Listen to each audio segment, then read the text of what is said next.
If you are looking for the most affordable suburbs of Savannah, have I got a list for you.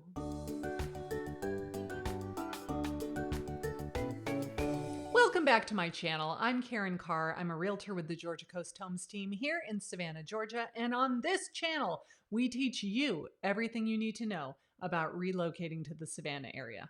So if that sounds like you, I know you want to hit the subscribe button now, don't you? As a transplant to the Savannah area myself, I know you're shocked. My southern accent is so strong, you'd think I was a native. I've gotten to know the entire metro area of Savannah, and I have found certain areas are a little bit more affordable to live than other areas. Tybee Island, I'm looking at you. If you want to live by the beach, you're definitely going to pay for the experience, but that's to be expected, whether you lived in San Diego or Miami or anywhere on the ocean. Yes, it costs more to live closer to the ocean. But if you are looking for a more affordable place to live in the Savannah area, I've got a list of 3 of the most affordable suburbs. So let's get started. Number 1 is Bloomingdale. Bloomingdale is a suburb with only about 2,700 people. It is not a big town at all. It has a very rural feel. Some parts are suburban. Some parts feel like you are way out in the country. Now, Bloomingdale is not a big town at all. In fact, as of 2018, the total population was less than 3,000 people. That might have gone up a little bit. They're doing the census this year. We'll see. But still, very small town, right? It is suburban to rural. It definitely feels like you're out in the country. Although there is one neighborhood in Bloomingdale that's super cool. It has its own private airstrip in the neighborhood. So if you have one of those little 2-seater Cessnas, you could seriously store it in your driveway and take off from the neighborhood, fly wherever you're going, come back, land, and drive it down the street and park it in your driveway. I'm sorry, I think that's pretty darn cool. Bloomingdale is part of Chatham County, which is where the city of Savannah is located. So Chatham is the main county that includes the islands and Savannah and Bloomingdale as well. Now, why is it affordable? Well, it's on the outskirts of the Savannah metro area. So because it's not close to the ocean, and it's not close to the historic downtown area, it's a little bit farther removed. It's relatively inexpensive. So I pulled some comps in our MLS this morning, and as of right now, the average price of a single family home in Bloomingdale is roughly $228,000. That is definitely below the median sales price in the Savannah metro area. City number 2 coming in on our list of affordable places to live is Port Wentworth. Port Wentworth is also in Chatham County. However, it is definitely closer to the Savannah area. I think Port Wentworth is in a really great location for commuters.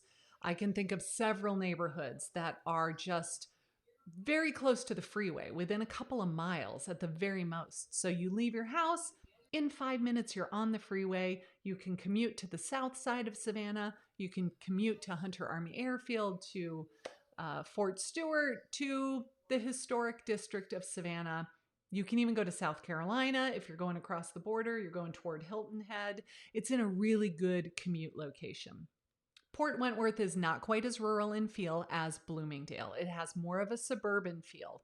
It has some older neighborhoods that were probably built in the 60s, 70s, 80s, and then there's also quite a bit of new construction as well. The average price of a single-family home in Port Wentworth as of the time of this recording is only $188,000. To buy a single-family home, not a condo, not a townhouse, a house for $188,000, that's what I call affordable. And number 3 on my list of the most affordable places to live, and my personal favorite, because that's where I live, is Rankin. Rankin is in Effingham County. Effing as in, yes, that effing county. Now you may have heard that it's cooler in Pooler, but we're drinking in Rankin. Wine anyway, since technically this is a dry county. And by the way, may I say, I think that needs to be something that gets disclosed on the seller's property disclosure. If you're in a dry county, I would have liked to have known that before I bought my house here. I'm just saying. Now, Rankin, luckily, is right across the border from Chatham County, so if you need to make a run to the liquor store, it's not a far drive. You probably think that I'm a raging alcoholic because I'm waxing poetic about this whole issue with drinking, but again, something I would have liked to have known before I moved here. Now, Rankin definitely feels like it's on the more rural side. There are people that have horse property here, people that have acreage here. There is new construction. There are brand new big fancy houses. There are smaller, more inexpensive houses and everything in between. Now, Rankin has a population of less than 10,000 people, and it definitely feels more on the rural side. If you want to buy a vacant lot and build your dream home, you can definitely do that. It does feel like you're out in the country, and we are in Effingham County, not Chatham County. And that's a lot of the reason why people buy in Rankin, because they are known for their great school system. If you want to learn more about the Effingham County schools, I did a video about it. I'm going to link to it up in the cards. Feel free to check that out. Later, don't leave now. Go watch that later. Incidentally, we have a couple of professional athletes who are from Rankin. The first is Josh Reddick, who plays for the Astros, and he is a baseball player. The second, I am not yet allowed to divulge the identity of, but he plays for the Dallas Cowboys. Savannah, on the whole, is actually a very affordable place to live if you want to live on the coast. If you wanted to live in a beach town and spend less than $250,000 for a house, not a condo, you can easily do that in the Savannah area, which is why we've chosen to make Savannah our home. So now you know all the most affordable places to live here, but do you want to know what it's really like for an outsider? Watch this video next where I tell you what it's really like to be a transplant in the Savannah area.